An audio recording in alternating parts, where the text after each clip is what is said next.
Yes, hello from Putney in southwest London. We're here with Tim Henman, who's walked today from Hammersmith Bridge to Putney Bridge with Jack Draper for a great cause, Tim, Alzheimer's research. Yeah, absolutely. Jack's grandmother has suffered with Alzheimer's for a long, long time, and it's great to see all the support today. And I've just been doing an event for my foundation that Jack sort of participated in, so I was very happy to come along and support today. What about Jack? He's picked up a niggle and he can't go to Alicante to train with Alcaraz. A bit of a blow before the new season? Yeah, I mean, it's always frustrating when you get those little niggles or injuries, but at times it goes with the territory. So it's most important that he gets back 100% fit and healthy, so that when he gets into the tournament play, which obviously starts so early in the season, he's going to be ready and raring to go, and he's got a lot to build on from 2024 going into 2025. Yeah, it has been an incredible year. How optimistic about next season are you? Yeah, very. I think when you actually sort of go into the detail of Jack's 2024, it still wasn't straightforward. He still had some injury issues, and to finish in the top 20, make semis of the US Open, that's going to be big for his confidence. He's won on tour now at 250 and 500 levels, so onwards and upwards. But you've got to make sure that you manage the schedule, manage the body to give yourself the best opportunity of competing against the other best players in the world. Do you see him getting near Sinner and Alcaraz, though, and possibly winning a slam this year? Look, one step at a time. He's 15 in the world, so I think the next obvious barrier is the top 10. Those guys I think are ahead of everyone. Having won all four majors last year, they won two each, Alcaraz and Sinner. So but Jack wants to put himself in that equation, and so he's got to play consistently in the big tournaments, and then when he gets the opportunity to play against them, then that will give us a better barometer of where his game's at. Looking at the new season too, Andy Murray is going to be coaching Djokovic in Australia. What did you make of that?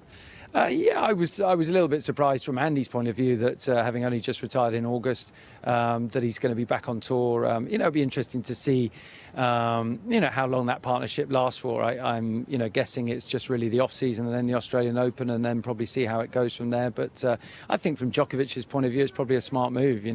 Andy knows all the opponents that Djokovic is going to be up against. So Andy's always been a great sort of tactician, and has always been very good strategically. So it's another interesting element to watch out for. Just on Raducanu, a new fitness coach on board now, Nakamura. What do you think of that? Is that going to transform her? Look, I think one of her challenges has been staying injury-free. Likewise with Jack, there were a few injuries in 2024. I think for Raducanu, when you look at the volume of tennis that she played, when she was on the court, she played very, very well, and she finished around 60 in the world. So if she can increase that volume and she can play more of the bigger tournaments, then I see absolutely no doubt in her ranking improving and competing for the biggest and best titles. And just finally, Katie Boulter, top 30. Where do you see her going next year? Yeah, top 20. I think she's had a fantastic year. She very much has built up that physical resilience to be able to compete more, and she played a full schedule, had some great results, and I still think she can play better. I still think she can bring a little bit more consistency to her game. So I think top 20 is the obvious target for her. Just finally, Tim, Australian Open is not far away. Who are your men's and women's winners, do you think? Oh, I probably will go, on form. Look, I think on the women's side, I think Sabalenka was rightfully the player of 2024. I think she plays so well on hard court. She's got such a big game. I think she has sort of got rid of some of the serving issues on second serve. So I think she's definitely the player to beat. In the men's, Alcaraz and Sinner, I think, are the favourites, but Djokovic has won 10 down there. He knows what it takes. With Murray in his corner, it'd be interesting to see how he fares. Tim, thanks so much for your time. Happy Pleasure. Christmas and have a great new year.